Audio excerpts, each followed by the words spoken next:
mu FDC kyaviirako n'okutondawo ekibiina ekirala ekya PFF.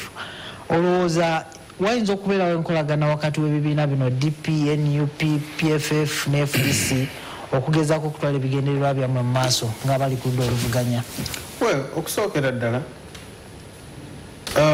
fenga DP actually abantu ndowooza abantu abatunuulira ebyafaayo ndowooza tebandyewuunyiza nnyo olw'okubanga tweyisa bwe tuti kubanga DP ebadde bwetu all through. Abakulembeze baffe batono nnyo abataaliko mu gavumenti eriko. Benjike Kiwanuka yasavinga, Dr. Paul Kawanga Semogerere yasavinga, abakulembeze ba DP basebaana bonna basavinga mu gavumenti. So ekyo kireme kubeewuunyisa nnyo. Ffe DP tuli ku ludda oluwabula gavumenti. Njagala kuyamba abuzaabuziddwa, munaffe atulaba nga abuzaabuziddwa. Tuli ku ludda oluwabula gavumenti. Naye ebyobufuzi byaffe tetubizannyira ku extremism. Tetubizannyira ku extreme. Ffe tuli ba moderates. Nti ffe tukkiriza nti tusobola okwogerezeganya n'abo betwawukana nabo endowooza mu byobufuzi. We can talk to them. Olaba Katonda yayogera ne Setaani, kati ate ffe tewali kitulobera kwogerezeganya ne bantu bannaffe olw'okubanga twawukana mu ndowooza y'ebyobufuzi.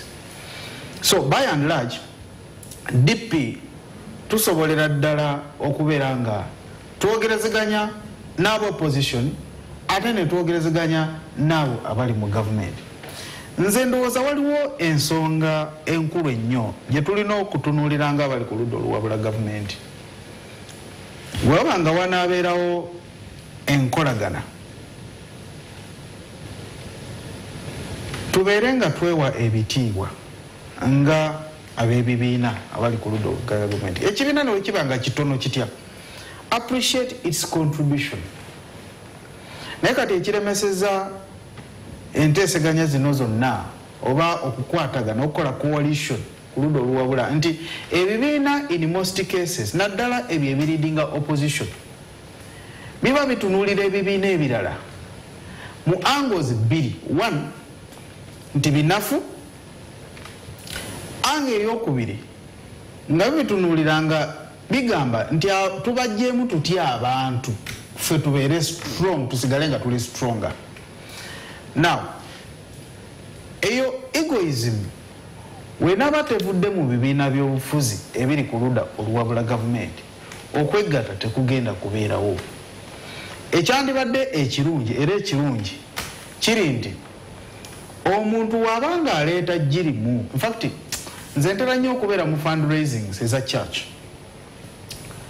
naye ogenda n'otunuulira abantu ebintu bye baleeta naye nga byonna bye baleese biweereddwa ekitiibwa era nga balina okukkiriza nti bigenda kukola omulimu. Oli asobola okuleeta ejjirimu bwerita ery'enkoko n'aliteeka wali ne bamusaamu ekitiibwa ku lwekyo kyakoze, because that has been his contribution or her contribution, however small it is. Oli omulala n'aleeta ente, that is their contribution. Naye bino ebintu byonna we bigattibwa babikozesa ne bikola omulimu gwani gwa Katonda. So naffe abali mu byobufuzi ekibiina ne wekiba nga kinene kitya kireete contribution yaakyo nga nnene, naye ate kiwe ekitiibwa kino ekibiina ekirala contribution yaakyo ne wekiba however small it is. Ensonga endala eyokubiri, ekyenjawulo ekiri ku President Museveni ne bannabyabufuzi abalala naddala bali ku ludda oluwabula gavumenti kiri kimu nti ffe abali ku ludda oluwabula gavumenti tupushinga nnyo. We push people away, we push entities away. Naye President Museveni, he pulls them towards himself. Yensonga lwaki olaba however much you disagree with him, he will continue talking to you. Naye kati ffe mu opposition gamba oyo molo oyo ali wati, instead of finding a way of working together we just push them away. Now tetusobola kutambula netugenda mu maaso netukola bola soka netukola ekikonde nga tupushinga because politics is about numbers. Kati mu kifo ky'okuyita bannaffe tukope President Museveni kyakola tuyita abantu ate ffe tuba pushinga. Kati we tuba pushinga nga President Museveni akola ki nga abafuna. Now ezo ensonga ebbiri ffe nga bali ku ludda oluwabula gavumenti we tunaaba nga tuzikwasaganyiza bulungi nze nsuubira tugenda kubeerako nekyetukola naye era nga si kyakukyusa bukulembeze ku presidential level. Lwaki nzikiriza bwe nti yagalagaana tuli mu military government because atukulembera munamagye mukwata mundu alina ne mu cabinet mulimu bamukwata mundu ne mu parliament mulimu bamukwata mundu kitegeeza mu arms esatu zonna eza government alinamu bamukwata ki bamukwata mundu. Oyinza okubanga mu judiciary tebalimu simanyi naye era still alinayo feelers alinayo connections, he controls them.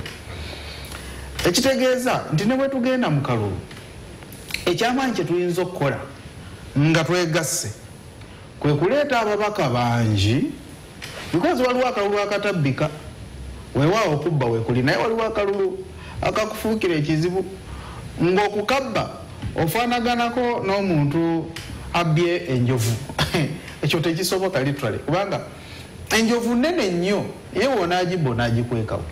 So we tuba nga twegasse nze nsuubira nti tusobola okukulyetinga force eyo ne tufuna ababaka bangi naye tubeera tutya nga tuli ku ludda oluwabula gavumenti naye nga bw'ogattagatta ababaka baffe bonna batono nnyo ku muwendo ogw'ababaka bali independent ate nga basinga bali NRM leaning.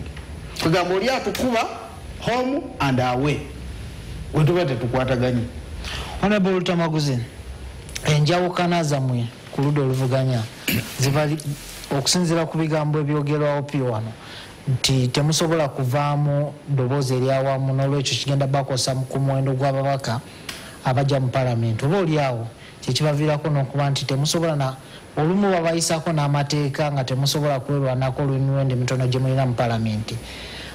Olowooza ku mbeera eriwo kati kubanga kati otunuulira ebigambo ebitambula katugeze wakati wa NUP ne Democratic Alliance wayinza obutabeerawo nkolagana mu kiseera kino. Olowooza embeera eriwo mu kiseera kino mulina obusobozi obusobola obbateeka ku meeza ne mwogera okuvayo n'eddoboozi limu nga mugenda mu kalulu ka 2026? Abangereza balina kye batera okwogera n'Abamerika lwabeerawo okusomozebwa okw'amaanyi batera nnyo okugamba united we are stronger. Era naffe wano tutera okugamba nti agali awamu ge galuma ennyama naye nga mannyo amalibo ne boogagatta awamu tegaluma nnyama. Kati mu biro bino nga tulina okusomoozebwa okunene nnyo okw'abasajja abaakwata Uganda ng'akakampuni kaabwe ng'ebiro bye twalirowoozezza nti abantu abaasoma mu kyasa ekya21 be balina okutulaga direction naye nga nabo tebamanyi gye balaga. Tusobola okuba ab'ebibiina ebyenjawulo naye ne tucreatinga stronger Uganda nga boolaba amadiini abakatuliki we bali abakristaayo we bali abasiraamu we bali era bonna basinza kintu kimu Katonda. God is stronger kubanga bano we bali ekibaawula just bitono nnyo naye nga bonna bali ku principle mazima n'obwenkanya. Naye gwe n'obeera ne slogan ya pate yo mazima na bwenkanya naye nga sebamala omugoba n'embuukuuli. Kakati mu kyasa kino kitulimu ekya21 abalonzi bo beesetinga dda era they are very ready. Twabeeranga bakulimba ndi abalonzi tebamanyi kyakukola. Kati ye Museveni abategeera ensonga lwaki takkiriza asobola okukkiriza bino ebibiina ebirala ne bibeerawo naye mugambe nti ab'NUP bakubye bukubi lukuŋŋaana wali eri. Yes wali ku kitebe n'aleetawo amagye g'SFC n'aleetawo amagye ga KFC, n'aleetawo amagye ga IFC, n'aleetawo amagye ga OFC, ZFC, zonna zitadde wali, n'ateekawo bikamera. Wambo wamboli kakati ebyo byonna ebyo bisobola okujja wano tulinamu naffe betulengera ne tugamba nti yadde tulina ebibiina by'opposition naye bano be bali ku mulamwa Kyagulanyi ono yali kwalaali bano abasajja bino be baliko mbw ate simanyi gavumenti naye tuli Opiya Nsanyusiza agambye mbu they are moderate opposition not simanyi extreme zebo wetuba tugoba Setaani mu ekereziya tetubeerako moderate Christian extreme simanyi extremist Christian. Satan is Satan. Ngewaffe mu kyalo gye tuva, we don't have any good snake. Every snake is bad regardless of its color. Everything, as long as you are a snake, you are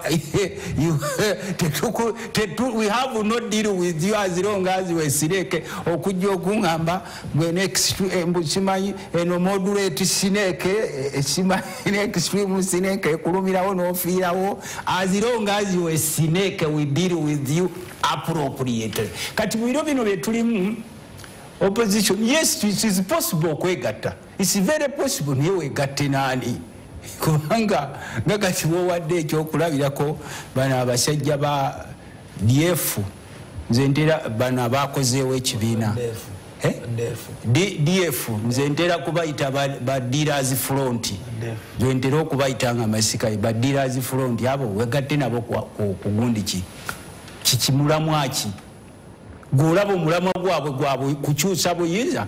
Kubanga bwe nakugambye nti bino byebiro bwe tutalina kukwatibwa nsonyi ku baddiira abatusibidde mu busibe. Museveni bakozesa n'atandika n'okuba akalulu mu State House buli kiro nti Uganda etandise omuwoomera. Tukubuuza oli kwalaali oba oli kubiri? Kubanga kakati mu biro bino tulina ebibiina by'opposition bingi era tulina n'abakulembeze ab'enjawulo. Nene wakubadde abamu mutulabanga ba extremists, naffe tulina amagezi okwawula wakati wa Kakejje n'Akayamba. Etuga gezaako okumatiza nti n'Akayamba Kakejje nze kugamba Akayamba kaba Kayamba n'Akakejje kaba Kakejje. Era ne Museveni mugezi, the way he deals with the serious opposition people is not the way he deals with these people who pretend. Era gwa kubisa mbuukuli bali abakubisa buzingonyo n'abakubisaako obuzingonyo. Nkugambye nti olwaleero abasajja b'NUP National Unity Platform bagambe nti tulinayo kalaale. Ojja kulaba buli kika ky'amagye, buli kika kyaki amakulu ne bagira, kubanga bano baleeta slogan. Waliwo slogan abamu gye baali balowoozesezza nti Museveni is a god, and even at one time he mentioned it that is next to God. Naffe tumugamba you have blood like us, you eat food like us, you sleep like us, you found those guns there that were being held by people like us. So kakati tusobola kutukuumira mu suffocation. Bwebiseera ebisinga waliwo n'abantu wano abatoogerwako mu ggwanga. Oyo bw'omwogerako bakusse ofudde. Abantu ne babeera oyo tomwogerako. But in public offices they are consuming taxpayers' money every day. Nenkeera wano ne bangamba omusomesa asomesa abaana b'eggwanga tagenda kwekalakasa bamumye ssente ze. Nenzija wano ng'omusirikale akuuma eggwanga gw'empitako asula mu kiyumba nga kya refugee nga naye alina family. Nenzija wano nga dokita alina okukola ku balwadde baffe aveeri ng'ennyumba ze zonna baazitunda mu baziwadde ba bizinesi. Kakati y'ensonga lwaki ffe tugamba ti newakubadde tulina bannaffe abaagufuula nti opposition mulimu kukolera mu ssente. Era season etuuka ne batandika okwetala obalaba mwana wattu nga boogera olulimi luliso gundi atetegera tasobola kubaawula kubaasebo. Nze nve waffe mu kyalo e Nakaseke waliyo abasajja abatasobola kwawulawo ejjuba ne kayuba mukukulu. Omuntu abo obulabe buba bufaanagana, sometimes bufaanagana n'enjibwa. Olinga tabyawula kubono kayuba mukukulu banjibwa neze mmanya nti eno njibwa ono ali ku mulamwa ono tali ku mulamwa. Era kizibu nnyo okubasanga nti wasanzewo obubinja bw'opposition abeekalakasiza olw'amakubo amabi, olw'amalwaliro amabi, abeekalakasiza olw'embeera gye bayisamu abasomesa oba abapoliisi. Nze jasi abapoliisi be bamu kubasinga okutukuba.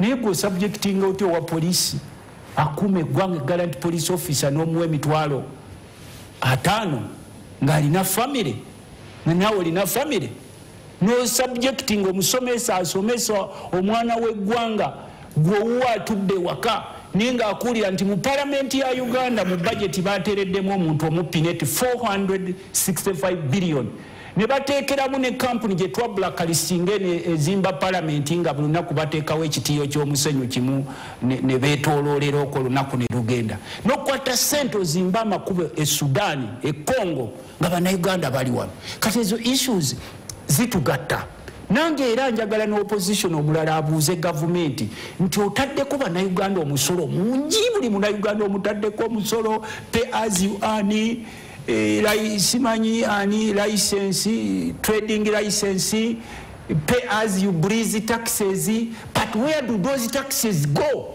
as you borrow on daily basis kati nga twayingidde ne mu record ye sente zitubanjibwa nga tubuuza omukulu sente zojja wano zogamba mwajja mwewaana in 1986 mwasanga oboto gwe mwagamba omujegenyo ng'akuŋŋanya one $50 million nti kati mukuŋŋanya trillion ze mutamanyako naye oboto yali teyeewola gwe okuŋŋanya record taxes oziteekawa nga every day oba weewola the other day batuyise mu parliament kakati yanti mbadde nkulaga nti ebyo bitugatta era bwe ntuula ne opio amakubo g'ewopio tegawukana nnyo n'ag'enakaseke amalwaliro g'ewopio epalisa nze ŋŋenda yeeyo tegawukana n'ag'enakaseke era n'omusomesa wopio epalisa gy'agenda okwesimba jamugabonalebo to be look at me I am a teacher of your sister.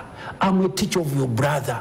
I had in parliament even at times Museveni atera n'agamba nti muyise supplementary.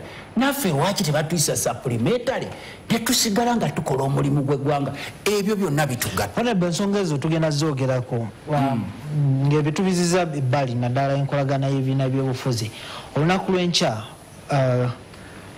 President agenda kwogerako eri eggwanga okulibuulira ebikoleddwa mu mwaka guno ogw'ebyensimbi oguggwako saako n'okubuulira bannayuganda biki ebisuubira okukolebwa mu mwaka ogujja ogw'ebyensimbi 2025-2026 naye bw'otunuulira nnyo ebigambo President byatera okwogera gye buvudde emyaka giri egiyise essira abadde akubiriza bannayuganda okwongera omutindo ku birime nga yeno y'engeri yokka gye bayinza okufunamu akasente akeegasa mu bintu bye balima.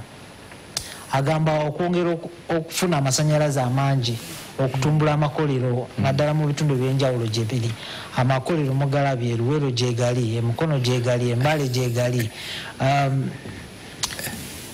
agamba bakola enguudo bakoze enguudo nyingi okuva bajja olunaku lw'enkya olowooza President Museveni kantandikire ku mwami Opio olunaku lw'enkya biki byoyagala okuwulira mu bigambo bya President naddala nga biwa bannayuganda essuubi? Well, okusookera ddala omanyi ogenda n'oteeka mu kaseera akazibu mukulu wange Honorable Tamaguzi agenda n'abeera n'ensonga za lwezi ng'ate nga nkulu nnyo kati ate non-switchinga so mbadde nsabayo butikitiki just omanyi nga tu bigambo byayogedde tekubadde kwa kikuba DP sogera nti alina kyaleese kuba DP nedda njagala kubeera nga tuyamba abatulaba okubeera nga genda mu maaso tulina kye tuyita tolerance ekitusunguwa mu Uganda ku njuyi zonna opposition in NRM is the question oba ekibuuzo nti how deep or to what extent can you tolerate each other nti tolerate oba kyeki mu Luganda nti okugumiikiriza omuntu omulala okugumiikiriziganya oba okugumiikiriza bwaffe eri abo betutakkaanya nabo buli ku level ki bwe tunaaba tuzzeemu ekyo ekibuuzo ndowooza nti okugumiikiriza kwaffe okunaaba nga kuli so low nga tetwegumiikiriziganya then tutudde ku time bomb akaseera konna tugenda kubanga tweyuzayuza So nkubiriza abannayuganda nti tuddemu ekibuuzo ekyo tubeere nga twekubiriza buli kiseera nti tusobola kwegumiikiriza kutuuka ku level ki nti ku level nti tusobola okuyita bali be tutakkaanya nabo misota oba tusobola okutegeera nti nabo bantu balina endowooza zaabwe tubabulirize tubuliziganye tufune middle ground ekyo kimu okitadde wali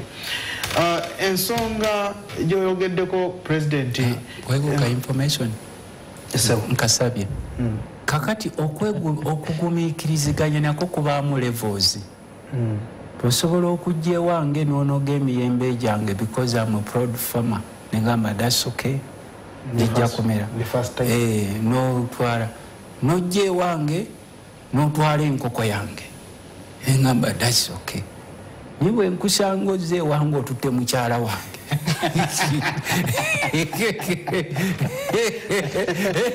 sebo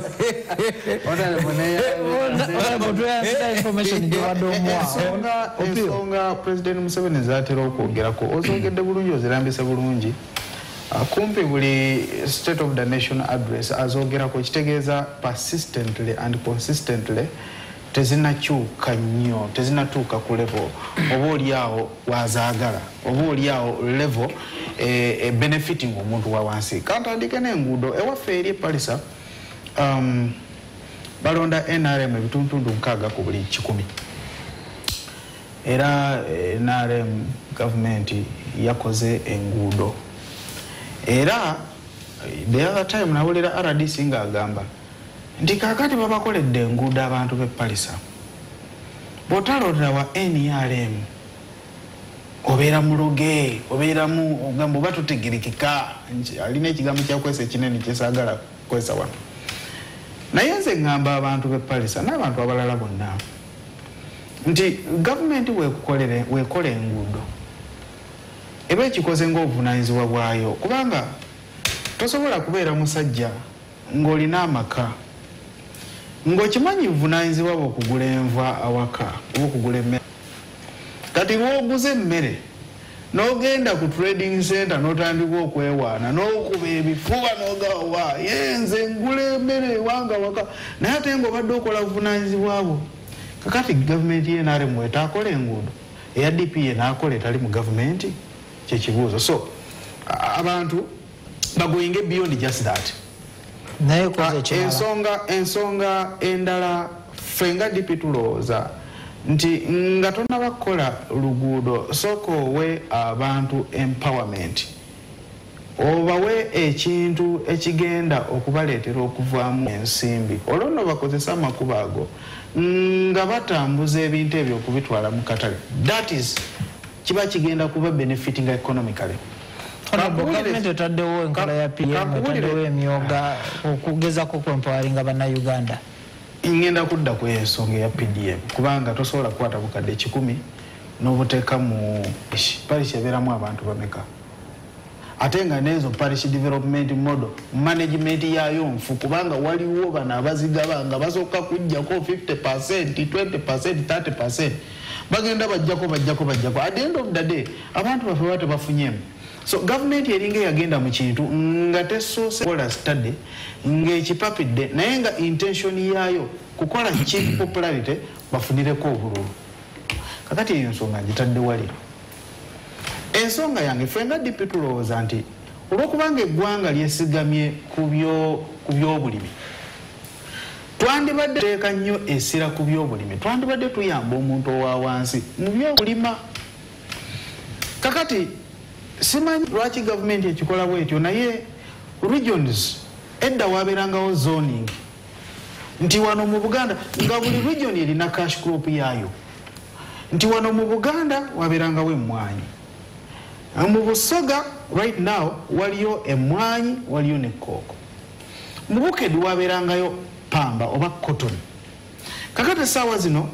bw'ogenda mu Bukedi tosobola in fact ebbanga lyemmaze mu Bukedi ebbanga lya mwaka nga gumu nga neetoola nga sirabayo nnimiro ya pamba yonna yaddeemu kyo kiba kitegeeza nti cotton has been almost phased off from Bukedi completely naye ate amasaati oba engoye eziva mu cotton abantu tukyazambala. What went wrong? Lwaki government tegenda mu maaso neteeka ensimbi mu abalimi ba cotton? Kubanga febukedi balimanga cotton, kitegeeza abantu bategeera ekyo kyeyo cash crop abantu gye bakola gye bategeera. Naye kakati obaggyeko cash crop gye bategeera ate olimu okubatwala mu parish development model. Nga parish development model ogenda kubawa ssente naye nga bagenda kukwata ensimbi ezo baziteeke mu kintu kye batamanyi. Definitely bagenda kulyandye. Tosobola kukwata kakadde ka nsimbi n'okawa omuntu eyasuze enjala. Gwe nolowooza nti tagenda kukwata ssente ezo okugula mmere wakiri abeewo. Ate nabo in fact n'omuntu afa ng'alina ssente n'afa enjala. Kakati olwo waafa ssente n'azirikawo ani anaazikozesa? It beats common sense. Omuntu asobola kusula njala ng'alina ssente za PDM n'atazikozesa. Ne babagamba so tulowooza ssente ezo bazisige mu bintu bye basobola bye bakolako oba bye bajjamu ebisobola okwongera okutumbula kw'ebyo bye bakola. Bwe mba nnima kasooli nnyongere kasooli, bwe mba nnonda nte nguleyo ente endala nnyongere mu kiralo kyange. Kakati ekyo tekiri sustainable kubanga ne bino byennyini bye bakola tebibawa bulungi ensimbi, tebibawa ssente. So my argument is kwata ensimbi ziteeke mu agriculture production. Tunulira zones, regions, kola zoning. Gamba nti Butambala balima entangawuzi. Invest heavily there. Empower those people. Epalisa oba Ebukedi balima cotton. Invest in the cotton grow in that cash crop. Otherwise, what are you in fact, bapanelists n'abatulaba doza bali bakyegendereza.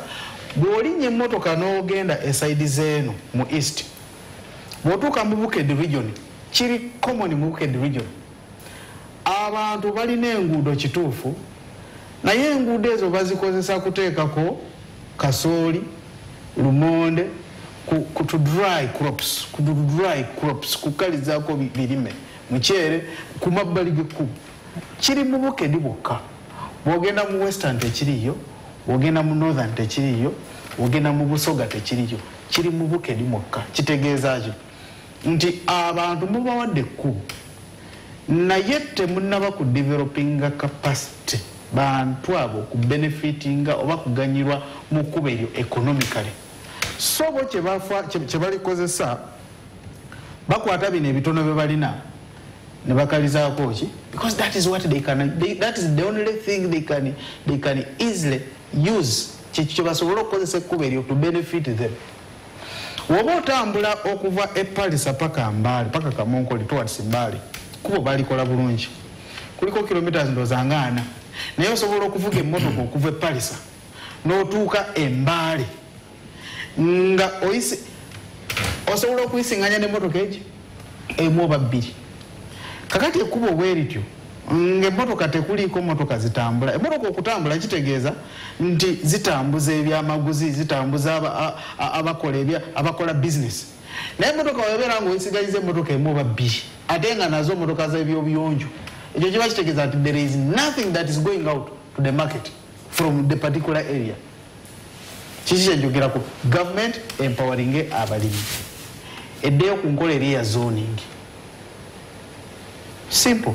Abantu bajja kubanga basobola okufuna, basobola okuganyulwa mu makubo ge bakola economically. Then masannyalaze n'ebirala nabo bigenda kujja bibayambe, naye nga initially empower them in agriculture, ekyo kijja kubanga kibayamba.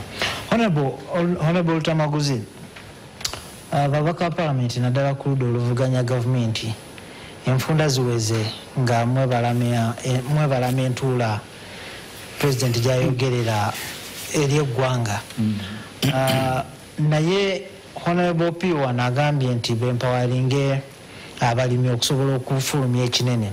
President azagamba nti gino emikago gye tugendamu okugaziya katugeze omukago gwa East African Community kuleetamu amawanga amalala.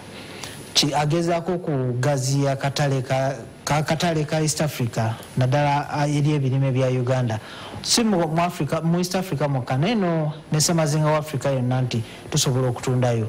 Lwaki temwagala genda kuwuliriza bigambo bya president byagenda kugamba bannayuganda muddeyo mu bigamba abalonzi bammwe? Kati ekisooka embeera eriwo mu Uganda tekyaliko NRM na opposition, kubanga abasajja bano kye bamastalingamu nga bavudde mu nsiko oba bakisomera wa ye siyaasa. Abasajja bano bakuba siyaasa. Ayinza n'okuteera akabuzi mu kikapu n'agamba nkuwadde enjovu, n'ogendera okugamba this is a elephant n'asomesa. Kakati mu abantu abali eyo tewakyaliwo kipya Museveni kyakyasobola kukolera ggwanga lino n'ekibiina kye ekye-NRM. There is nothing Museveni can do for this country currently. Uganda is 63 years old. Museveni has been in power 40 years. 63 minus 40 years byebiri bannaffe be baafugirako emyaka giri emitono baavuma n'abayita swine. He has been in power 40 years. Kye yatandikirako bwe yabasanga kitegedde nti muli bagagga muli economically empowered, kye yatandikirako currency reform. Alina akakadde tukuwaamu siringi kasanvu. Sente za Uganda zigenda kuba zizitowanga eza America. Kati olwaleero alinayo n'akakadde kanoti kakakadde bakyakakuumidde mu Bank of Uganda eyo n'ag'emitwalo 10. Kakati bwe mufugibwa abantu nga tebalina any intention okuba empowering economically, please muve mu birooto ba mu bibozibozi. Nze va mu kitundu kye bayita Luweero Triangle. Ekiriro kye tulagako ewaffe mu Nakaseke kyotunulako n'okigamba omuntu Obote yakitulekera. Obote yatulekera Nakaseke General Hospital. Era mutabani w'Obote omukwano gwange nali bakina namugamba nti bakadde bange bajjajja wange bakyawa nnyo Obote. Naye oba baalimu extremism eyo Opio gyayogedde. I have come to realize nti oba basajja baalinako ku birooto nga bateekawo regional schools nga osobola okuva e Nakaseke n'ogenda Emwiri, n'ogenda Ombaki, n'ogenda Kisubi, n'oveno n'ogenda eno gye baasomera Mwiri, nga region bazitaddemu zonna naye gonna amasomero bagasse gonna. Nkugambye ebyo biveeko mwana wange, tonnalaba kiri mu nsi kugwa. Nkugambye abasajja bano kye baasoma bakisomera mbu Mozambique ye bayita siyaasa. Kakati oyogera ku byobulimi, yes, ompita mu State of National Address. What new are you going to tell me? Kwanza njimanyi nti temwagalizanga kuba na Uganda. You are very happy when you see poor Ugandans. Mbambi n'obasanga bonna nakootuwaayo. Ensi gye bayitanga Pearl of Africa. Ebibira byonna babitemyetemye. Ennyanja zonna bazigobyemu ku bantu ababeeranga ne bajjayo ku kasente zonna ozisangako magye. Ebyobulimi abitaddemu amagye. Everywhere amagye. Ne mu mafumbiro magye. And we are yet to get a Speaker of Parliament from the army. Ebyo byonna kubanga sajja bano Obote bagulanga tractor ne baziteeka ku magombolola. Ng'era Museveni bwe yajja wano nga tulina cash crops zaffe nga kizibu nnyo okusanga jjajja w'Opio nti avudde Paris ajja eno nga naffe tumanyi nti bw'ogenda mu region eno kino kyosangawo. Alimbye abasoga musimbe ebikaado, bambi basimbye ebikaado. They control them because ba owninga bana be muyita ba fake investors abajja wano kubanga ba investor baabwe babayita wano ne babawa ssente at the same time ne babajjako tax holidays ne babagabira buli kimu. Pizza nti gwe ne bakuteekako buli kika kya musolo. Kakati ne bateekawo ebipuroguramu ebyo ffe tuyita eri puroguramu ebibabongoosa n'obongoota kubanga Museveni bwe yasanga nga ba myaka 2 kati balina emyaka 6. Beba abasajja abazeeyi bosanga kugombolola nti waliyo puroguramu ya gavumenti nga kugombola bagenda mu atampeko y'ebijanjaala ddeyo ekambu yekulaakulanye. Eno bayoola buwumbi munaniinsi bakuwa tampeko y'ebijanjaalo. Kakati mu budde buno sebo economic empowerment tesoboka nga bw'oyogedde ku byobulimi. Ebeera practical. gwendagaayo amatrakita amekage baali batadde ku magombolola basango ne za agricultural research centers zonna bazigabanya ettaka Namulonge Kawanda is developing nga ebyobulimi nga wabeerayo tractor and people are very busy bagabanye simanyi bateekako buno babuyita bati apartments zaabwe n'ebiki ebirala ebyo kakati mu budde buno ntuula mu parliament tugenda ne tulwanira mu budget eyo nti otera n'oyogera ku byobulimi nga bwobifaako ennyo biwadde sente meka oba ebyobulimi bye biba ne ku by the way of the budget bibeera eno wansi eno kyokka omukulu afuga eggwanga lyo bulwafuluma State House akozesa biliyoni 2 gwali mu kyalo kyewaffe ye Nakaseke eyo oba Buyungwe eyo wansi eyo alaba ku TV olwolumu kati ndiku biliyoni 2 bwe bukadde 2,000 omukulu bwakozesa bulwafuluma nomubuuza nti yes mutera nnyo okuteeka ku bannansi nti mbagaggawaza muleese simanyi bonna bagaggawale entandikwa youth empowerment women empowerment simanyi kati bagiyita guro bakadde empowerment but which area have you ever empowered were securiation Bugamba, buli wotuna wali ku budget olaba billions and billions of money that have been sunk in such projects. Ne buli wotambula have gone to northern Uganda sometime nalingamba ti abasajja beno bo bakola kyabo mu northern Uganda because most of them have been displaced from their lands. People in northern Uganda wali eyo maluzi yonna bakitemyemu mwapa. They ensure that those people keep on fighting as they get their own people there to occupy those lands. Kakati gwe bojja wano nojo malako omusiramu ajita uzu nze mukatuliki njita nema tomalako nema kungamba kugenda mu mbozi aba basajja. Yes, I'm a member of parliament. Yes, I know, but I cannot go in such trivials.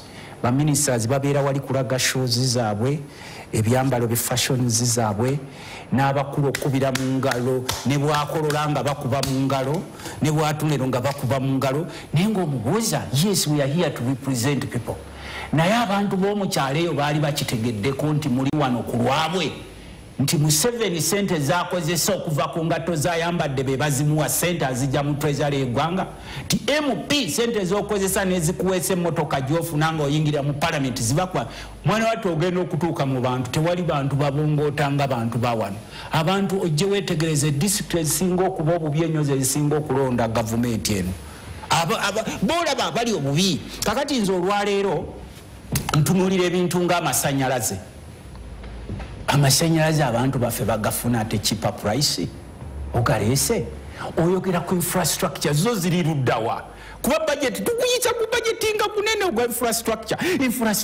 infrastructure ne even tourism roads zabalema okukola abantu ne bajja wano batwalisi naye nga bayita Rwanda nga bajja wano batwalisi abaze Kanungu naye nga balina kozesa basajja bano bajoze n'olwekyo sebo mukama wange nojja wano n'otugamba ba traders abasuubuzi tetuganye government ziwa omusolo naye gwe omuntu muno nengule emmotoka miliyoni 4 nonzijako omusolo gwa miliyoni 15 ku mmotoka n'otuuka buli musuubuzi yenna alibwa ati yenna ggwawo kubanga these same people abatuta ebintu by'abantu they are the money lenders be bagenda bawola sente bano abakulu bano kubanga almost in this country the whole country ba money lenders bonna boogera olulimi lumu ne batwala properties abantu the other day nabadde waffe essemutonga waliwo omusajja bamuyita wa Ellen White ndowooza gwotera okusoma okulaba gundi nga musajja bamuwola miliyoni 4 nadduka mu Bank of Uganda nga yeekubidde omulanga naye nga bamwagaza asasule 2.5 billions owa Ellen White wali essemuto kakati bw'oba olina obwongo bwo nga weetegerera ddala ng'obutegeera nga lutamaguzi ng'olina kyokyasuubira mu Museveni ng'otegeera nga nze ng'olina kyokyasuubira mu Museveni oba weetaaga okuteekako ku kyuma kikukebere kubanga ekisooka kyemaliriza nakyo ffe tuli wali ku kyoto tulaba bye bakola They don't value you. Era bone bwe balwala bekolerawo specialized hospitals zaabwe n'abaana baabwe bwe zigaana wano nga kyetaagisa nga bafulumya ebweru. Gwe ne bwe bakutwala emulago wali eri gwe nga nzwe gw'oŋŋamba ngende ku State of National Address. The other day nalabye Judge of the High Court, Constitutional Court ng'akaaba. Omwami wange namuleese wano nga n'akalingiza emmere nga tannafa nga kakulwa bugulwa abadde yakagira. Naye ndaba omwana w'omunene omu ndi babadde bamusondera ssente z'omutima nezibula nafa. Kakati nabala, these are high profile people. What about the very ordinary people of Nakaseke, of Parisa, of Masakagea, of Way, of Guru? Kakati kyenkugamba nti zino emboozi ffe tuziyita mboozi. Museveni yasigala zigamba ba ministers be kubanga balinako obuvunaanyizibwa, yasigala zigamba ba RDC kubanga balina okubeerawo wali ne bamukubira mu ngalo, ne bano betwaliise ba technocrat abamu ababeerawo just abo. Walingawo omusajja omu ng'abeera Makerere eyo nayogera ebigambo bingi, ali mu finance eyo bamuyita Gobi, ye PS wa finance. Twamugamba nti walina obwongo bungi, ne bw'onootuuka mu gavumenti y'abasajja bano abavanduzi, ne bw'onooleeta polisi, ne bw'onooleeta ki, we batalina we batemera tebagenda kuwa mwaganya. Gw'olwaleero tugenda mu State of National Address, basobola otubuulira ssente ze bajja mu minerals z'eggwanga, kuba minerals z'eggwanga zonna kati baazifuula z'aba individuals. Ssente singa eziva mu minerals z'eggwanga, even a quarter of them is enough to make many Ugandans rich. Kati njagala kuwa ekyokulabirako Ssebo Juma. Okimanyi nti ssente eziva mu bugagga bw'e Karamoja, ssente eziva mu minerals ezisimu e Karamoja, a quarter of it can make Karamoja to be like a Dubai. E Karamoja waliyo minerals eziri mu nsi bbiri nga ziri wano mu Uganda ne Saudi Arabia ze bayita blue marbles, ezabo abasajja boolaba bavugaga pickup. E Karamoja waliyo gold, e Karamoja waliyo limestone, but they are always very happy to see Karamajong standing on the streets of Kampala. Newe wajjawo etteeka erikwata ku byobufuzi, they look for some person from there ne bamugamba twetikira ekintu kyaffe kyawa. Honorable nga tumaliriza, wiiki ejja ku Lwokuno olujja ba minisita w'ebyensimbi agenda kusomera eggwanga lino budget gye mwayisa mu parliament oba gye mwakkiriza yali ya trillions 7.2 n'obukadde n'obuwumbi 3. Honorable Opio, olowooza budget eno enjawulo eri wakati wa budget y'omwaka gw'ebyensimbi 2025-2026 ne 2024-2025 ya buwumbi ekinene nnyo buyinza okuba nga 10. Olowooza ki kyereeta ku mmeeza eri bannayuganda mu bufunze nga tumaliriza program eno? Well, okusookera ddala ebajeti y'eggwanga buli mwaka babeerako n'ebintu bye basosowaza, baba batematema ebyensimbi, batematema ensimbi zino engeri gye bagenda ozispendinga. So priorities z'omwaka guno ne priorities z'omwaka guli kyekyo kyekikola enjawulo. Obanga difference eyo bo abatematema obanga bagirabanga esobola okutuukiriza ebiruubirirwa, bo bibalowooza nti birina okuweebwa priority, then definitely ensimbi zirina okwongeramu. Naye njagala tukitegeere nti tugenda tuli mu mwaka tukyali gwa byabufuzi, wadde nga abantu abamu bagamba nti okulonda kwa 2026 naye nga in actual sense guno gwe mwaka gwe tulimu 2025 gwe guno omwaka gwennyini ogw'ebyobufuzi. So budget eno ogitunuulira nga erimu ensimbi ezeeyongeddwamu precisely because tugenda mu byobufuzi. Ekinnuma nti tuwa nnyo attention ku bintu ebitagasa nnyo muntu wa wansi. Otunulira bajeti z'eggwanga, nze njagala nnyo okwogera ku byobulimi kubanga ffe ekibiina kyaffe akabonero kaffe okimanyi nkumbi. Ekyo kiba kitegeeza nti ekibiina kyaffe kikkiriza nti the economic backbone of Uganda is still agriculture. nti ugamba ekivaamu ensimbi amangu ennyo ekiyinza okugasa abantu era abantu kyebeetanira ennyo by'ebyobulimi. Naye bw'otunulira bajeti zaffe in most cases ebyobulimi agriculture biweewa ensimbi ntono nnyo nnyini ddala. So kyo kireetera omuntu okulowooza nti oba oliawo priority yaffe nga gavumenti teri nnyo focused ku muntu owa wansi n'okumuwa ebyo byateekeddwa okufuna olwo naasobola okukola ki asobola okwekulaakulanya.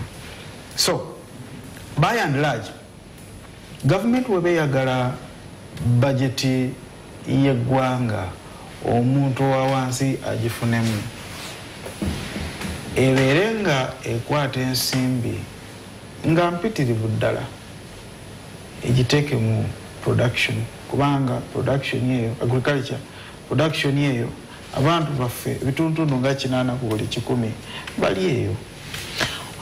Bw'otunuulira bajeti eno erina ebintu by'enkizo okwegenda otambulira okuli okukuuma emirembe obutebenkevu mu ggwanga okulakulanya abantu mu ngeri y'ebyobulamu ebyenjigiriza amazzi okulaba nti waliwo abantu babeera ne sente mu nsawo byebimu ku bisuubiro okukolebwa mu mbalira ejja. Honorable Tamaguzi nga tumaliriza mu bufunze olowooza nti bino ebintu gavumenti byetaddeko enkizo bifaanagana n'ebyo byali mu bajeti ya 2024-2025 bigenda kutuusa Abannayuganda mu nsi ensuubize? Tewali nsi nsuubize bano gye basobola kutuusa bo bali mu nsi nsuubize gye baloota, but you the ordinary citizen of Uganda bano tebasobola kutwala mu nsi nsuubize. Omuntu atasobola kuteera ddagala mu ddwaliro, omuntu n'olima ebintu byo nga tebirina katale, kati obutale bwa Uganda bujjuddeko bintu by'e Kenya ne Tanzania. Omuntu atuuka mu kyalo nga talina naye kyakulaga ninga akutaddeko omusolo. Omuntu kakati singa tu prioritizinga ebintu ebimatalinga most naddala nga kati bino ebyobulimi nga tuteekamu ssente naye tebateekamu ssente zenda bateekamu baziteeka mu kyuma kyabwe eky'emmwanyi ekiri eyo entuŋŋamu nalabe bakitaddemu teteeke nukubuuza kino kya gavumenti kyammwe ky'abantu ne basirikiraawo. Kakati which is also nti ffe ng'abalimi singa batufunira ku kabeeyi k'emmwanyi naye mwe ekikyabalemye okutegeera ku basajja bano tebaagalangako munnansi kuba na ssente mu nsawo. Ekyo kimu kyagaanya okitegeera. Omuntu najja n'atugyako ekyuma kyaffe ekya Coffee Marketing Board ye Bugoloobi n'akitwala n'atemaatema bo tebaateekangawo BUCTU nga binoonyeza tutali twalina Foods and Beverages twalina gundi eyagulanga pamba nayitiro bakati yani yonna bagitemaatema yonna ne bagitwala. So kakati bino bye mulimu mwe mukyali mu lusaago bano batunulira kimu kyakugula mundu zaabwe nakwekuuma mu buyinza ennaku ezo babadde balina kye basomesa ewaabwe ekyankwazi kye basomesa bakkaada abamu abeebafu bukwata obuyinza bunyweze bulemere abava eruweeroka kabeekokola. Kakati ebo bo Museveni is only interested in his power to whatever cost. Bino byolowooza mbu simanyi ojja kufuna enguudo bw'ojja funa amasanyalaze ebyo musobola bifuna mu gavumenti. Bingi ebibaddewo naddala ku ludda olw'ebyobufuzi.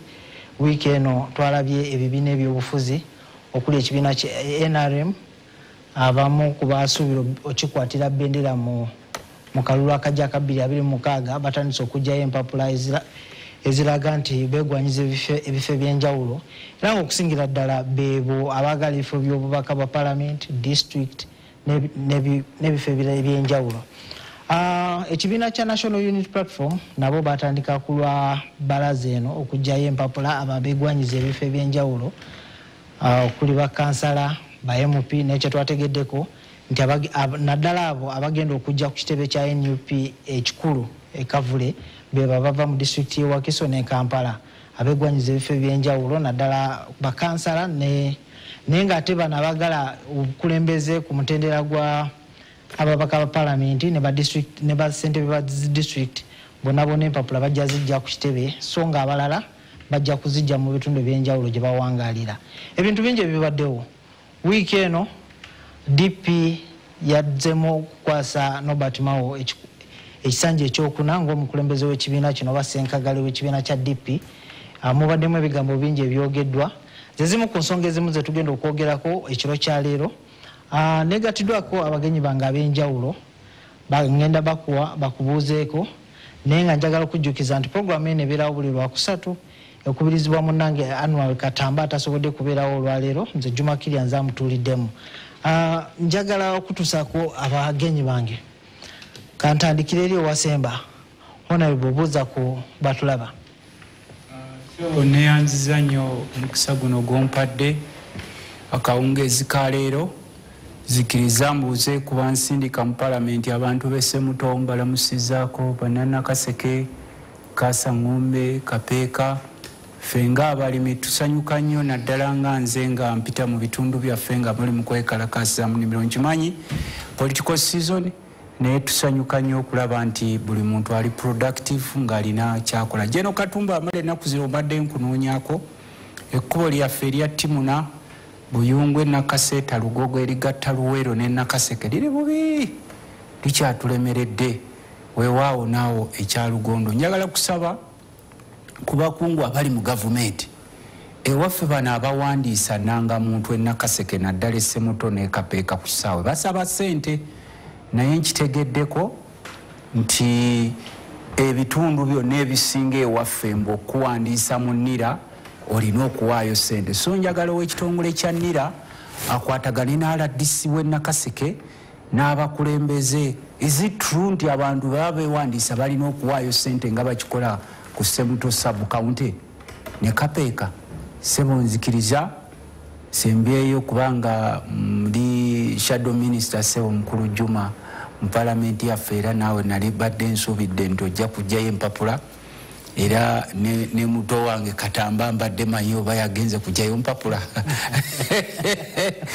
naye nzikiriza twafunye shooke y'ewaffe abantu babadde balina engeri gye balumbamu poliisi y'e Luweero.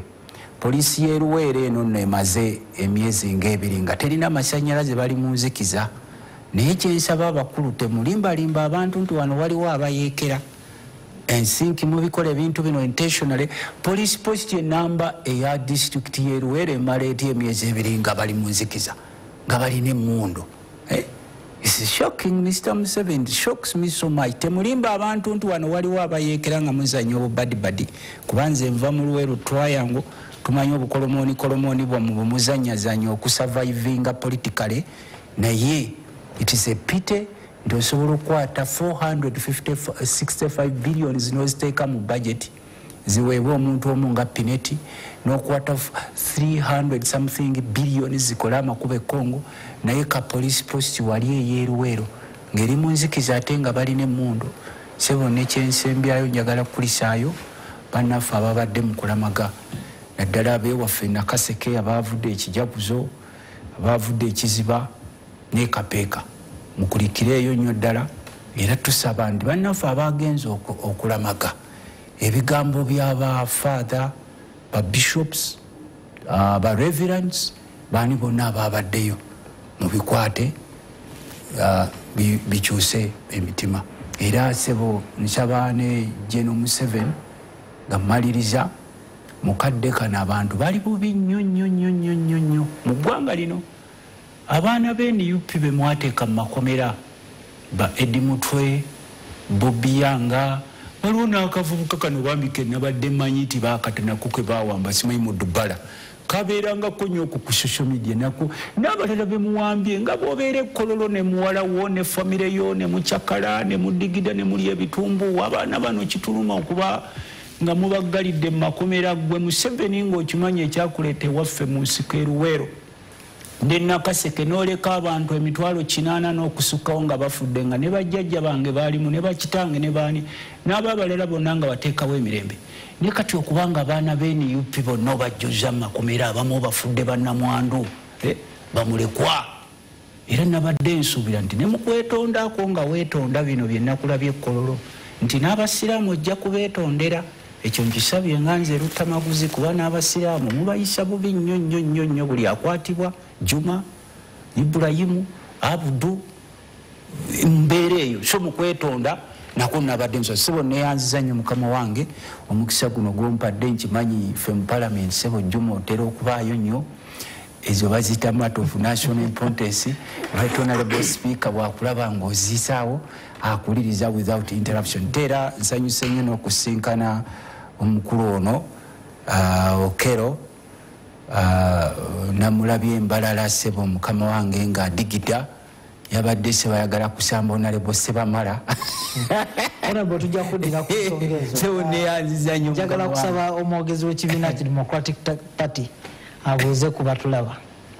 Well, okusookera ddala bannaffe abatulaba ku NTV njagala otwala akakisa okubeebaza kubanga muwaddeyo akadde okutulaba era mu mbeera y'emu n'enkulisaayo bana Democratic Party bonna ababaddeyo embalala Delegates Conference twali tusuubira nti egenda twala ennaku 3 naye twakomenkereza nga tutte kumpi ennaku. Honorable njagala saagala tusooke tugende mu nsonga za Delegates Conference ndi kubakulisaayo njagala osooka obuuze ku bantu baffe ensonga tugenda ziyingira ndi kubakulisaayo kubanga nsonga nkulu nnyo kuba nti babaddeyo ate ne bakiwa obudde wadde nga babaddeyo akabanga kanenemuko okusingako kwako ke twabadde tusuubira so tubeetondera olwebyo byonna ebitaagenze bulungi n'eri bannaffe abagenza okulamaga bonna nsaba bakkirize ku lw'ekibiina kya Democratic Party mbakuliseeyo naddala abantu abavudde eŋŋendo empanvu okusingira ddala abavudde Palisa gyenzaalibwa abavudde Kawucyo Palisa Town Council Kamuge Putiputi Boliso Oloki ne Palisa Rulo bonna ne Kasodo bonna njagala okubakulisaayo era kansabe Katonda ayongere okutunuulira intentions zaffe zetwabadde nazo nga tugenda era atugabirire yesaala yange baagaliza programu ennungi tuyanziza nnyo awo nyini wenjagala otandikira njagala okuyozaayoza genda nkusayo ka sekendi nga nze omubaka parliament mu programu yaffe eno NTV TV ya ggwanga nsaba babaka bannanga aba parliament ntegedde abasomesa bagenda kwekalakaasa nsaba babaka ba parliament nga bwe twakozesa sipiidi eyaliwo okuyisa biruzi zino zonna why don't we think about these teachers abagenda okukola demonstration netubawa ssente kuba ssente zaabwe zaali zabasobezibwa. These teachers are patriots. Omusomesa okubanga asomesa omwana wo naye ng'owuwa atudde nga n'abamu tebalina ssente za rent tebalina ssente za survival. Ababaka ba parliament enkya waliwo state of nation address kyembasaba twekwate abasomesa baleme kwekalakaasa kubanga kye badimandinga is real. So nywakuse omukama wange ensonga ezo zonna tugenda zoogerako mu programu eno olwaleero naye njagala tutandikire ku nsonga ya okulonda kwa Democratic Party. Ekisooka mwami Opiyo njagala kuyozayoza okuddamu okufuna ekifo ky'omwogezi w'ekibiina kino naye twagala tusigira kifaananyi ebigambo bingi ebyogeddwa okuva olw'emwagenda embalala naddala kubavuganya ku kifo ky'omukulembeze w'ekibiina ekyo oba senkagale w'ekibiina kya Democratic Party. Waliwo ne candidate gwe mwatuka okusazaamu ng'amugamba talina bisaanyizo kyokka nga mu palamenti aliyo olwa kibiina kyammwe Richard Sebamala. Sooka otubuulire biki ebyaviirako Democratic Party okusalawo nti abamu kubavuganya ndowooza tubaleke bali olwokuba nti mugamba tebalina bisaanyizo omuntu abadde mu kibiina kino nga mugamba taweza mu myaka 10 kyajja kityo kubanga mwamukwasa ne kadi y'ekibiina okubanga kwavuganyiza ku kifo ky'omubaka wa paalamenti. Okusookera ddala njagala okukwebaza kubanga otutta obudde amidist ebigambo ebyogerwa ebingi otutta obudde n'otuyita tunyonyole eggwanga ekituufu. Kakati bw'oba olaba buli game oba buli nteekateeka mubeeramu the do's and don'ts, mubeeramu ebyo ebikolebwa n'ebyo ebitalina kukola ki ebitalina kukolebwa. Ensonga z'ebyokulonda ffenna tukimanyi world over zibeera ne rules oba ebyo ebigobererwa ng'ekimu ku byo nti ba candidates oba abo abasuubira okwetaba mu kulonda okwo balina okuba nga batuukiriza ebisaanizo oba nga balina ebisaanizo byonna ebyetaagisa. Kakati ssemateeka waffe w'ekibiina kya Democratic Party ayogera mu chapter ey'omunaana ku kulonda kwa President General ebisaanizo by'omuntu abeera ayagala okwesimbawo ku kifo ky'obwa President General oba Vice President oba National Chairman ne Secretary General ebyebifo qualifications ezimu. Ssemateeka agamba nti omuntu alina kubanga abadde mu kibiina actively okumala ebbanga eritakka wansi w'emyaka 10 kubanga ssemateeka agamba at least 10 years kitegeeza myaka 10 n'okugenda waggulu ng'ali active participating. Etteeka lyerimu ne ligamba nti kale wabanga talina myaka 10 n'okusukkawo abeere nga abadde member wa National Council. Now National Council erimu National Executive Committee bamembers abatuula ku NEC, erimu the parliamentary group the National Council, erimu ne ba chairpersons ba districts eyo National Council yaffe ya DP. So oli wabanga talina myaka 10 wakiri abeere n'emyaka 5 nga member wa National Council. Kakati Honorable Sebamala yali talina myaka 10 era yali talina myaka 5 nga member wa National Council wadde mubaka wa Parliament naye ebbanga lyabadde mu Parliament mu kibiina kya DP terinawera myaka 5. So ku level yali ta qualifying as a National Council member for 5 years. Ne wabeera alternative endala nti National Delegates Conference oba omuntu ayagala okwesimbawo asobola okuwandiikira Secretariat ng'asaba waiver oba okumuggyako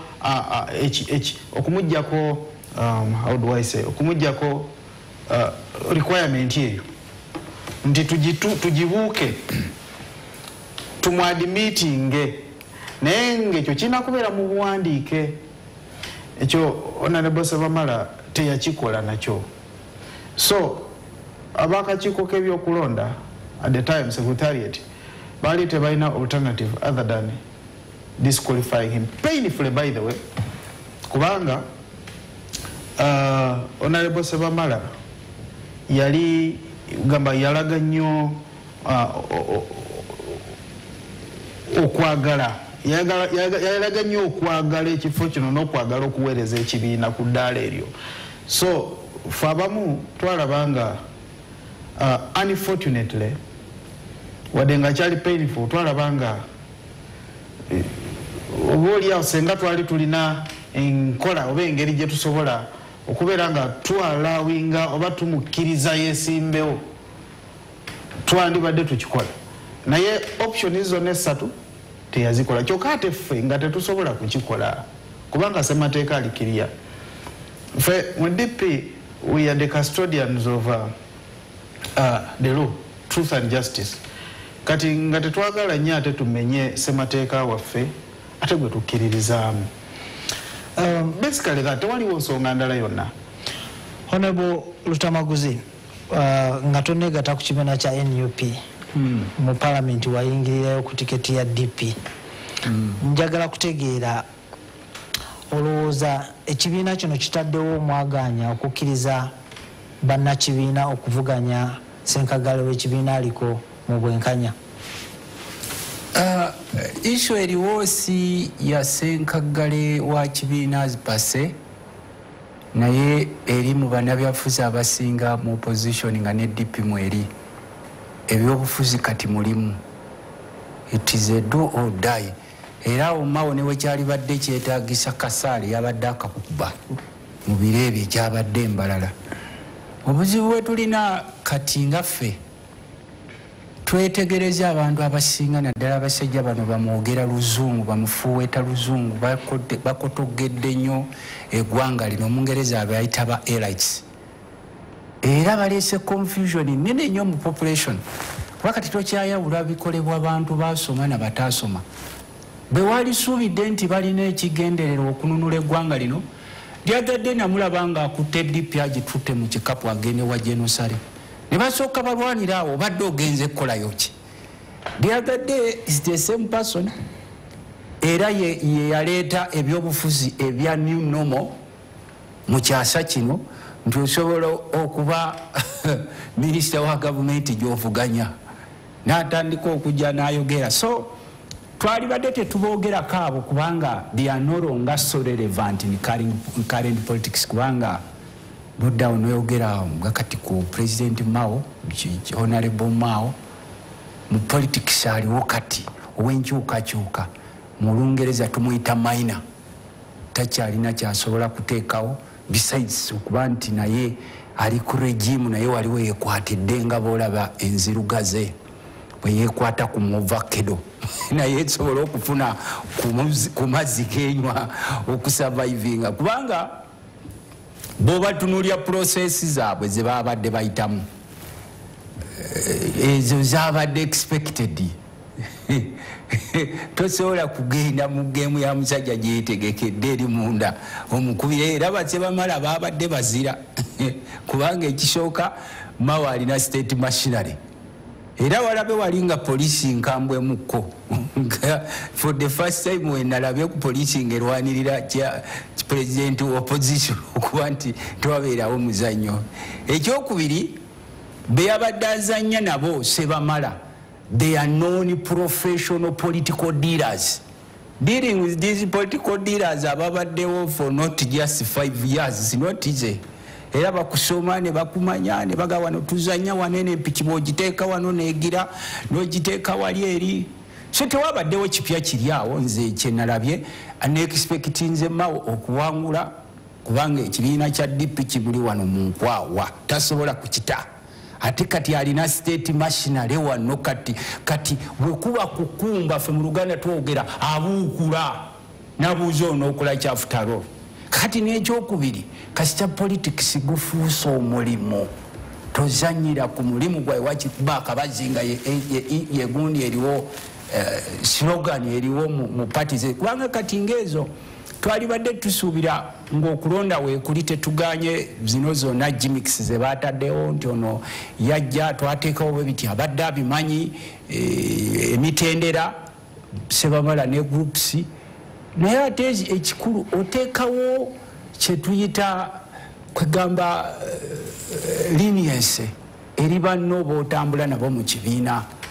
Naye kakati politics bwafuuka ow'okufa n'okuwona, buli omu anoonya avenue gya survivinga, ebyo biri obvious. Nze era njagala kwebaza nnyo abantu abakyalina mu nsa, bannabyabufuzi be tulina abasinga naddala abaasomako abo. Boolaba ne boogera oluzungu ne balugereramu ebikokyo bingi, abasinga tebakyalina nsa. Era bw'ayimirirawo wali eri ng'otandika okugamba alwakuba nti nno nti emmeeme zikweka bingi ng'ebisenge, this one shouldn't stand. Naye ffe kye tusinga okwagala mu budde buno tetuba tunuulira nti DP oba DP kubanga tuli mu biseera bya anake ng'omusajja omu afuga eggwanga mwami Museveni akuluyetingawo dynasty ye atandise kubanga Museveni yayogeranga by 2020 so tewajja kubeerawo opposition, by 2020 and so tewajja kubeerawo opposition.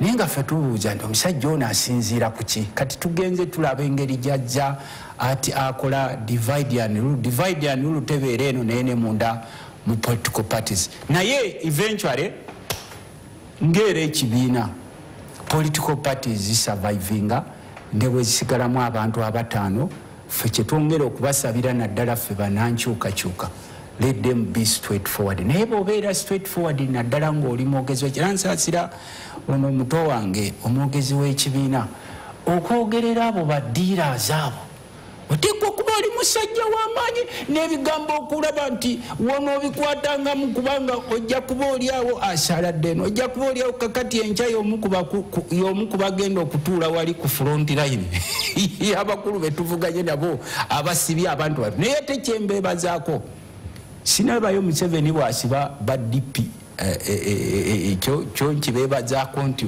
osanga balwaniridde bamemba benaakalaba abali mu nkomyo beba NUP majorly bakola ebitundu 95% and a smaller few of FDC especially leaders baabwe nga Dr. Kizza Besigye naye abalala. Honorable tuyanze nnyo ku nsonga eyo. Ekiro kya leero tubadde tusuubira okubeera ne Honorable Richard Ssebamala okwongera okusigira ekifaananyi ku biki ebyamulemesa okwesimbawo mu tabamiruke yabadde naye omwogezi w'ekibiina akikugambye kiriyale n'abikusomere ebyamulemesa okwesimbawo, kati naye alina okumanya nga Honorable Ssebamala. Twandiyagadde okukiwulira okuva gyali naye oba oliawo obudde bwe bunaaba busobozesa asobola otwegattako. Kakati mwami Opio balumiriza ekibiina kyammwe okuva ndowooza mwavaayo ne mulangirira nti mwegasse waliwo enkolagana wakati wammwe n'ekibiina kya NRM naddala President Museveni ku ngeri gye wayinza okubeerawo enkyusakyusa mu buyinza. Abantu bakitunuulidde nga abakwata ekibiina kya DP kyonna ne mukitwala mu NRM. Ekisooka kye njagala otegeera buzibu ki omuntu bwayinza osanga okuba nti ekibiina naddala ekiri ku ludda oluvuganya lwaki tekyandikolaganye n'ekibiina ekiri mu buyinza saako ne President w'eggwanga? Okusookera ddala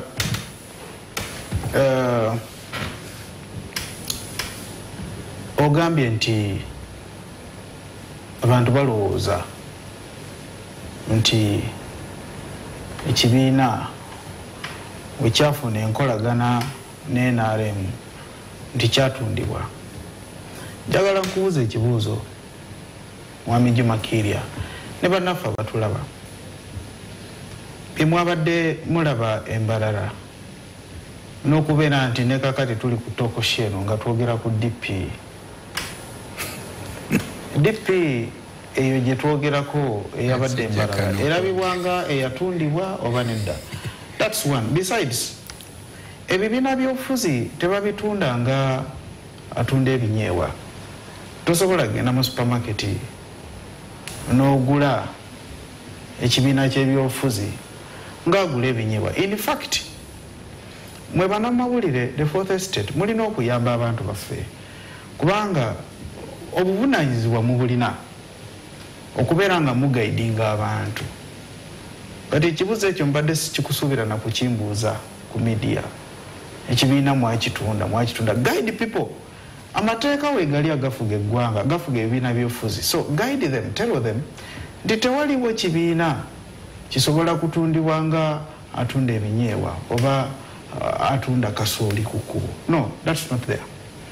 Wabula ekiriwo ate nga nsaasira abatakitegeera kubanga kipya era Honorable Lutamaguza akyogeddeko, it's the new normal kubanga tekibeerangawokko nti omukulembeze oba ekibiina kisobola okugenda mu nkolagana n'ekibiina ekirala. Njogera wano mu Uganda formally tekibeerangawokko nti waliwo agreement nti ekibiina kino kikolagane n'ekibiina gundi ekiri mu gavumenti ku bintu ebimu bye bakkaanyaako, ebyo bye batakkaanyaako babeere nga baawukana.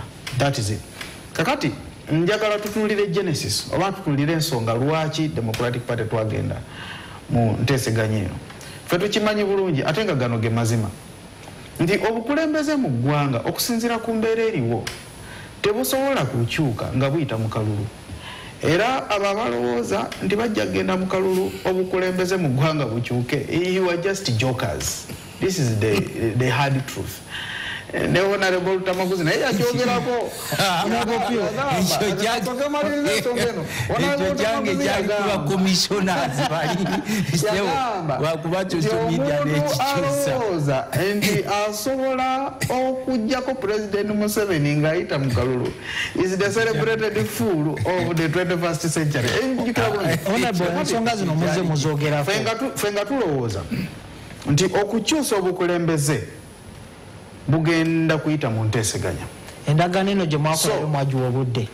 So of course ffe tulowooza nti enteekateeka oba idea ekirowoozo ekyokukolagana ekyokwogerezeganya it is a good idea per se.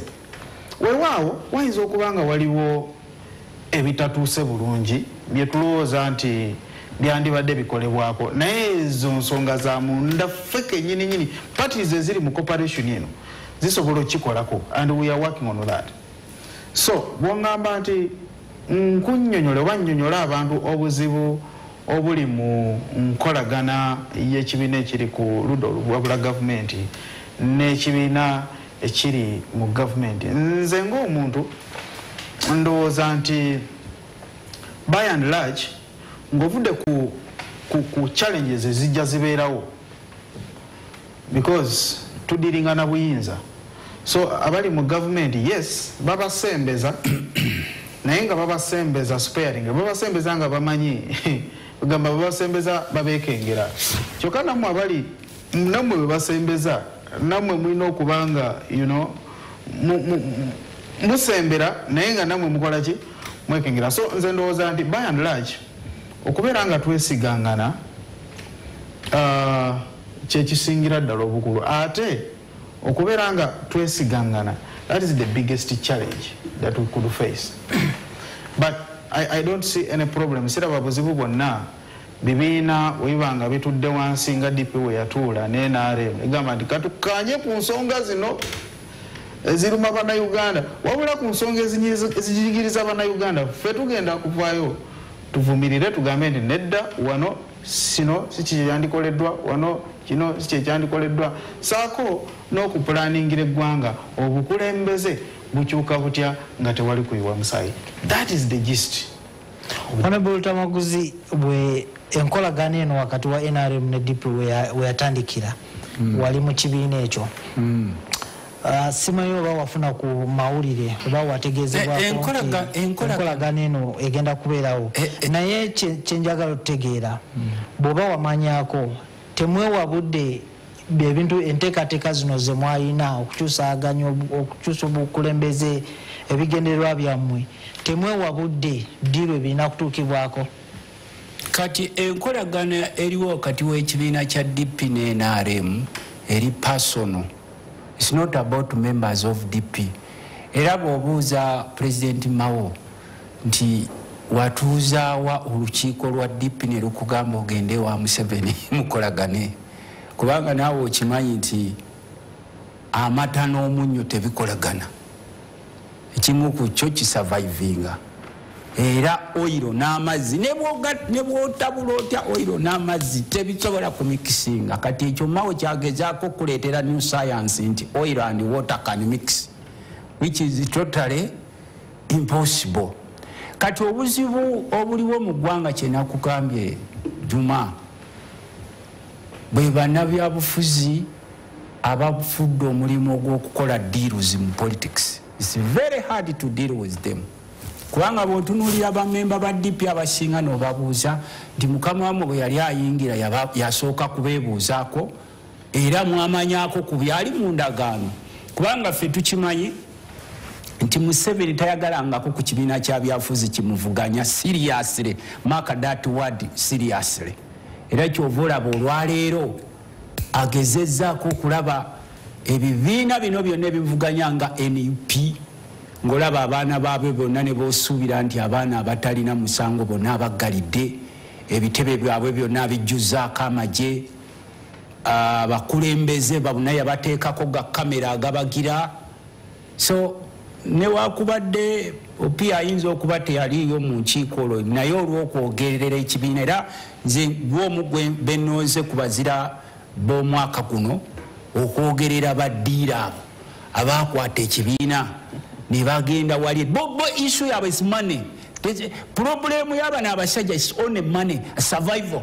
They don't care about buyinza bukyuka oba abantu babonaabona kubanga ne bobabuuza nti bo bagiyita memorandum of understanding gye bakola ne Mwami Museveni ng'omuntu n'omubabuuza nti ebyo mulimu amakubo mulimu amalwaliro mulimu obugagga bw'eggwanga abasajja abakakundi akatono nnyo bwe beegabidde abooluganda abakona ab'emikwano nti buli kyotunulako kirina kuba kyabo oba si kyabwe bakikujjako kakati n'obabuuza nti what about your members mwe bali bamemba bo boogerako kyo genda okulaba nti endagaano ezo is about individuals banaabeerawo batya era buli webatuula ng'omukulu oli bamusisinkanye kubanga sisuubira mu budde buno gwe mawo ng'ova mu kitundu kyewamwe mu Northern Uganda abasajja gye bazze ne batwala ettaka lyonna abaddira bazadde bo n'abantu bo bonna ne babakuumira mu ntalo basobole okubeera eyo gye baafiira kati bakuumyeyo bano batwale ettaka lyammwe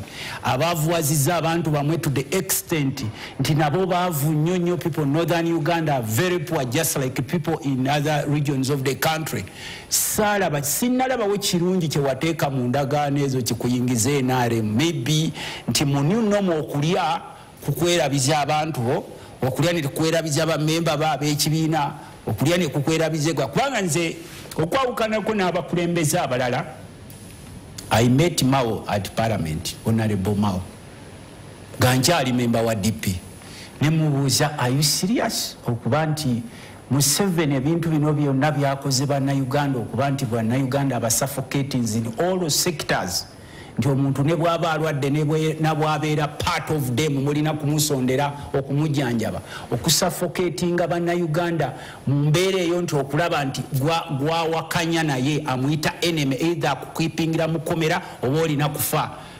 ndagaawo amasanyalaze gye wagajja agakuyingiza NRM kuba amasanyalaze ge gakuyingiza tulaga amasanyalaze gye wagajja agakuyingiza NRM but obviously nga bomanyi nti bannabyafuzi baffe naddala bano abalowooza okulya mmere ya leero he had to give me the answer nti no ye yayingidde okukola endagaano ng'era opio w'omulidde agamba mbutize new normal zibeera sometimes new normal ezikolebwa bannabyabufuzi mulina okuzegendereza ennyo the reason why Museveni sometimes agamba abantu nti Uganda etandise okumuwoomera it's because of these politicians. They are seasonal. Iranze na mugamba nti obadde MP 2 terms, obadde chairman wa district 2 terms, myaka 10. Sente z'ekibiina kya DP zino simanyi iPod yani bozi tema eyo n'omanya kike zinalaga era sitiru okyanoonya okulaba nga weekukuutiriza ku gavumenti ene tukabya amaziga nga newaffe gye yaveeruweera omuntu okulaba olwaleero ng'owagira NRM akuteekako equivalence y'omuwagize wa setaani gwe ng'ojjawo amaanyi ago agagenda naye nga maliza sebo tetumulenya political decisions ezikolebwa abantu se choice osanga waliwo ye kye bamugamba ekyomunda nga yakibuulirako bammemba be n'agamba nti okusinziira ku ndagaano eno gye tukoze kubanga bo kye batera okwekwasa bwe baagala peaceful transition era twamugamba gwe ng'eyasoma amateeka ne bano banna abakwetoolodde bamufuuweta nzungu bano manyi obukundi bw'abasajja aboogera oluzungu bano kye bakoze eggwanga lino twamugamba nti sebo Sseruganda gwe mukutegeerako ng'olaba Museveni akuutiza ssemateeka w'eggwanga ng'aggyeewo all avenues zonna eza peaceful transition. Do you expect Museveni okulivinga power nga yavaayo n'atandika n'okukulaga nti without him it is either supposed to be a member of his family alina okufuga eggwanga lino ng'olaba ne mutabani wa Mutembeeta wali eri directly gwe n'ogamba nti gwe nga a former member of parliament a president of a party nti kugenda wali omuconvincing nga already he made himself a life president indirectly, nti ogenda kutuuka wali eri ku mmeeza kubanga singa we yayita n'ayita nti ab'ebibiina ebirala abayise ne babeeramu mu memorandum eyo, n'ayita ba stakeholders n'abateeka mu memorandum ezo ne bakkiriziganyamu ne bagamba yes, we members of all political parties in this country ne ba religious leaders no opinion leaders twagala kusinkana omukulu ono tumugambe oganya okusoma ku byali eruwero byewalekayo era ogenda kutuuzayo mu chaos kubanga believe it or not Museveni has to go. Believe it or not, he has to go. Kati question yaffe bano gye baali baagala okwadressinga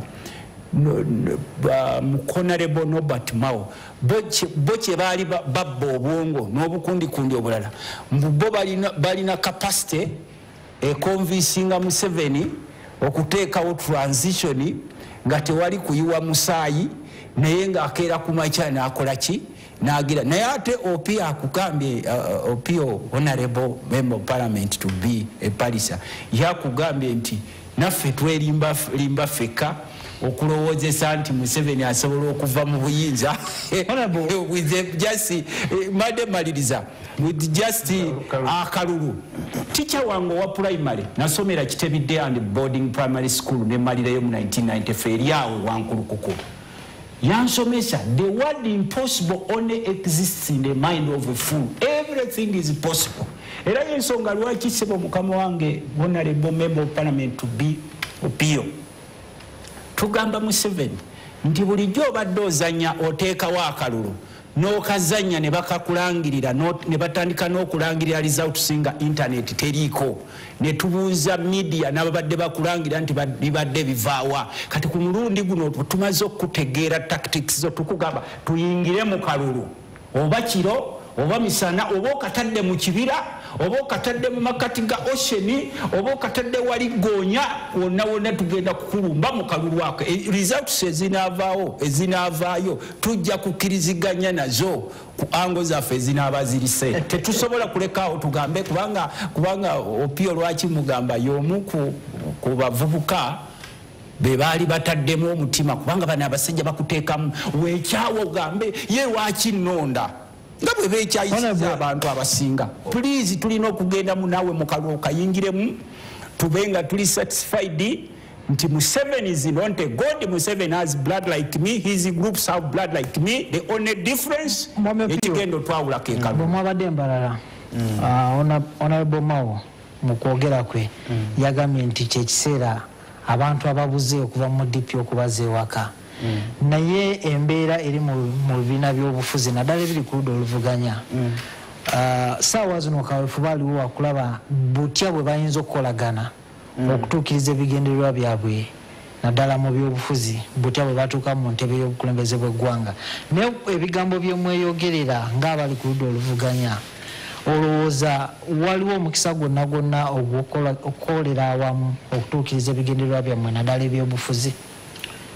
Okusookera ddala mbadde nsaba onzikirize nkolemuko ka clarification kati nnyo kubanga mukulu wange Honorable Tamaguzi alina ensonga z'abayizi nze ate nga nkulu nnyo then nzire ku ekyo